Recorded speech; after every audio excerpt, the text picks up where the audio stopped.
Good afternoon and welcome to an event to which I have long been looking forward. It's a pleasure to be standing here and an honor to be in the company of such an august group of cultural diplomats. I flew here from London, a city with so many similarities to Berlin, which has been in the news for good and bad reasons in the past few days. You will be aware of the trial of two men charged with the murder of Fusilier Lee Rigby in Woolwich last summer. And last week, at the Old Bailey, Michael Adebolajo, one of the defendants, explained his actions thus: "I am a soldier of Allah and this is a war." A week earlier, at their North Club Stadium, Arsenal Football Club, which was formed in Woolwich, hosted a league game against Hull City. Their first goal was scored by a Dane. Their second was scored by Mesut Ozil, a nationalized German from a family of Turkish refugees, and at one stage, 60,000 fans inside the stadium sung Ozil's name. Hull City's best chance was squandered by Yannick Sagbo, born in the Ivory Coast, brought up in France, and living in the northeast of England. These two events demonstrate the polar extremes of cultural influence. On one hand, we see nations, religions, and cultures brought together through the commonality of sport. On the other, we witness a man from a peaceful British family indoctrinated by extremist groups at university and turning to the most abhorrent form of violence in the name of religion. A religion followed by many millions of law-abiding, liberal, and progressive people around the world, but whose very identity is being tarnished by a minority of fundamentalists.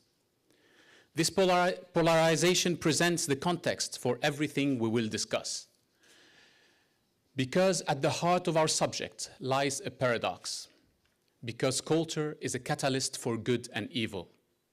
And it's our challenge and the challenge of every liberal-minded individual across the world to cement and develop its role as a force for good. And if any city in the world has been affected by the good and evil that culture can bring, that city is Berlin. The events of the 1930s and 1940s do not require any introduction from me. They shaped 20th century's history in the most tragic way. And they proved how, when controlled by hard power, music, art, cinema, theater, religion, and sport can all be manipulated in terrible directions. Fortunately, the past 70 years have seen soft power come to the fore here.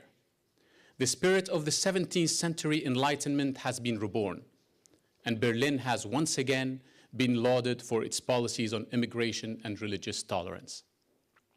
The majority of Berliners now claim to have no affiliations to any religion, but within it, Muslims, Jews, Catholics, and Protestants live together. The Jewish story is perhaps the most poignant.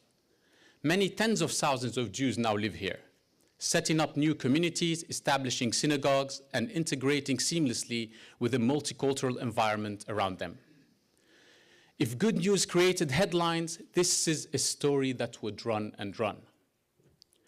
In and around this interfaith acceptance lies a city described by David Bowie as the greatest cultural extravaganza that one could imagine. And to illustrate just how apt that description is, I'd like to mention just 3 local events. The first, a public-private partnership, took place back in October. It was called Professional Strategic Communications Training to prepare and empower Muslim community leaders to counter extremism and to promote interfaith understanding. The title may be a mouthful, but its 2 intentions were clear and progressive. The first was to empower peaceful messaging to drown out extremism using strategic communication tools on mainstream and social media platforms, reaching general audiences as well as youth elements within the Muslim communities. The second was to promote interfaith dialogue and build bridges of mutual understanding to support local integration goals, bringing together local Muslim leaders with other stakeholders. The second event takes place this coming weekend. It is the Louis Lewandowski Music Festival. Lewandowski was a 19th century German Jewish composer who spent most of his life in Berlin. His work modernized the Jewish liturgy by creating new harmonies to accompany the religious ceremonies.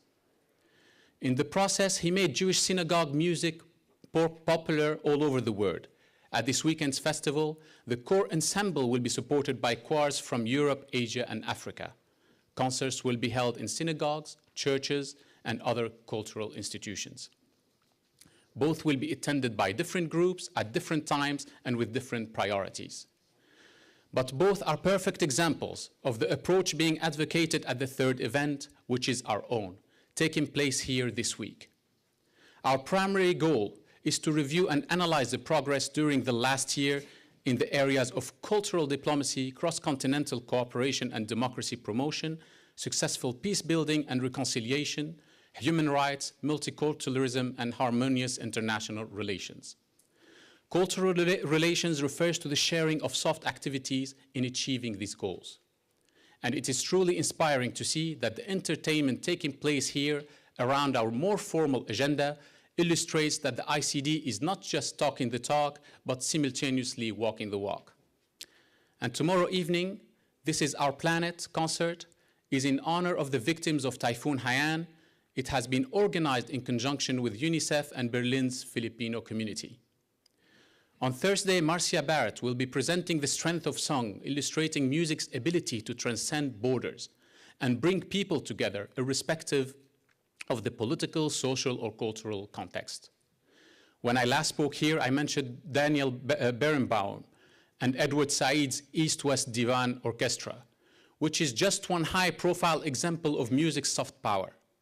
The goodwill messages of the US jazz ambassadors during the Cold War, the campus songs of the anti-Vietnam protest movement, the sounds of Miriam Makeba during South African apartheid, and the songs of Scorpion promoting East-West German reunification in the immediate period prior to the fall of the Berlin Wall.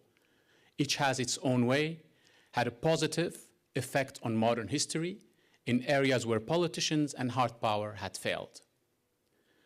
Only yesterday, on my way to the airport, I heard a taxi driver playing Bob Dylan's Blowing in the Wind. Its last verses include the words, "How many years can a people exist before they're allowed to be free?" It is impossible to measure its direct influence on the civil rights movement, but there can be no doubt that it played a significant role.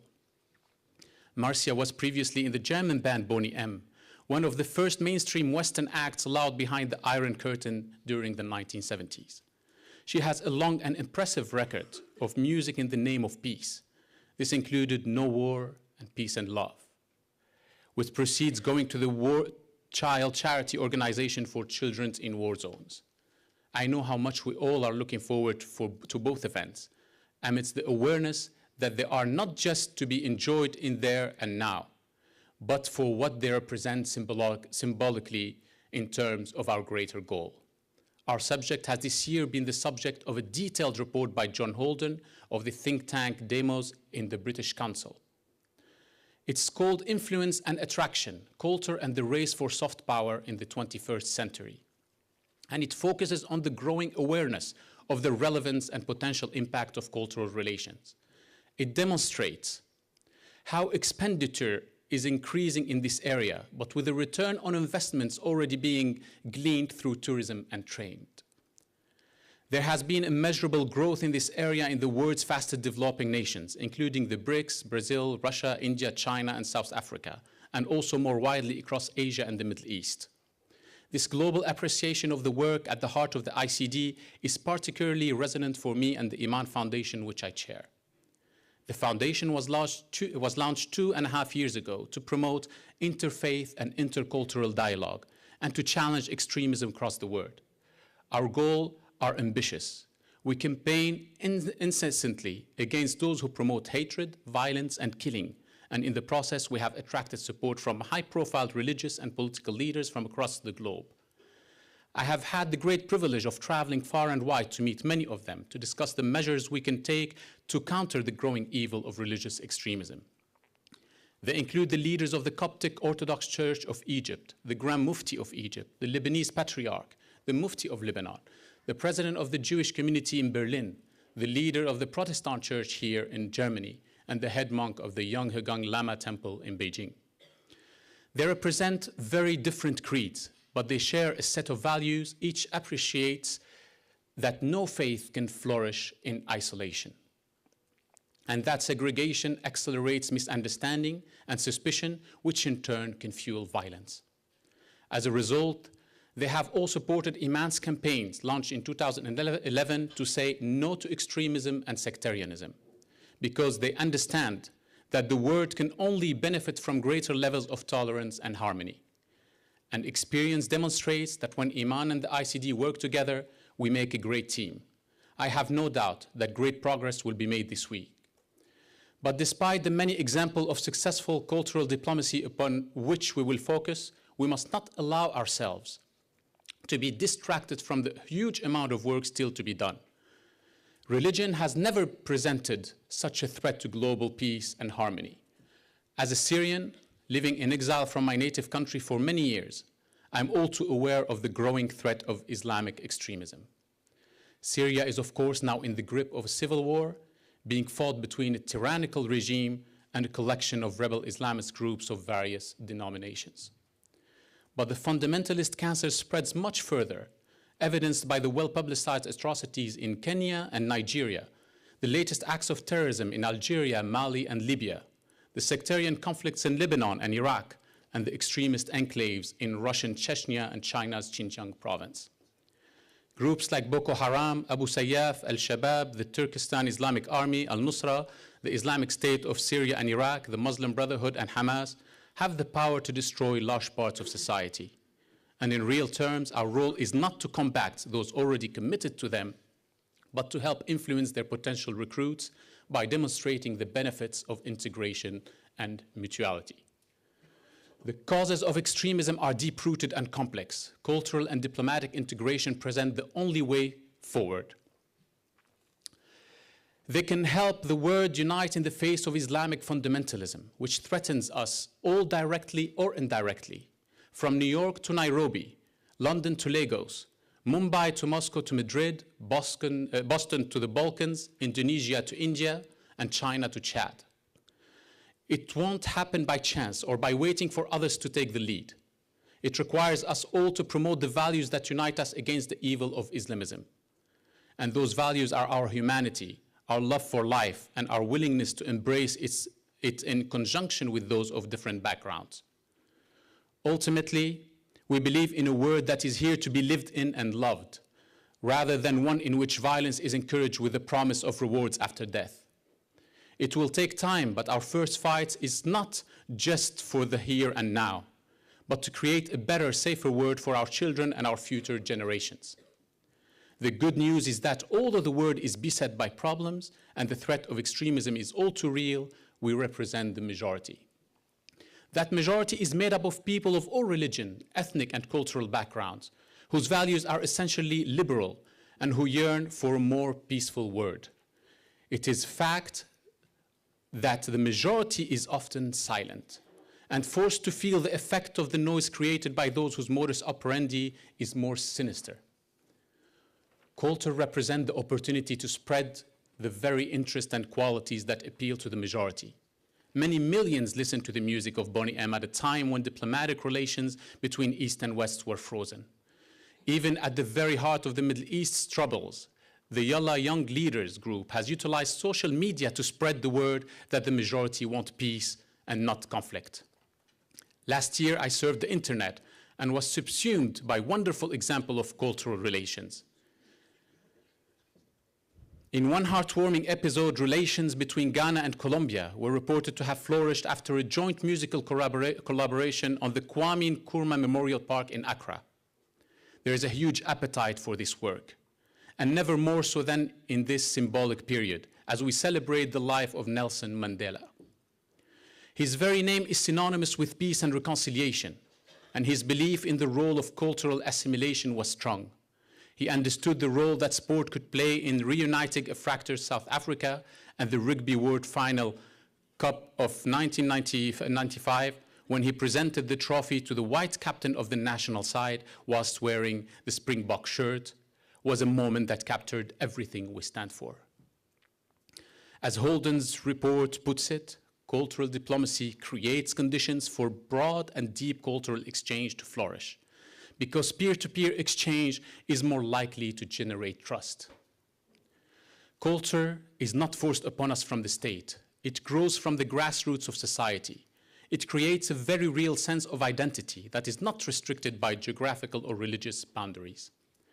It is unquestionably a force for good, as demonstrated by this great city of Berlin, a living, breathing example of diplomacy and culture in action, which is why it provides such a perfect setting for this conference. I hope that every one of you has a fabulous few days, and that as a result of our work, the world will become safer, happier, and more harmonious. Thank you very much for being here. Thank you.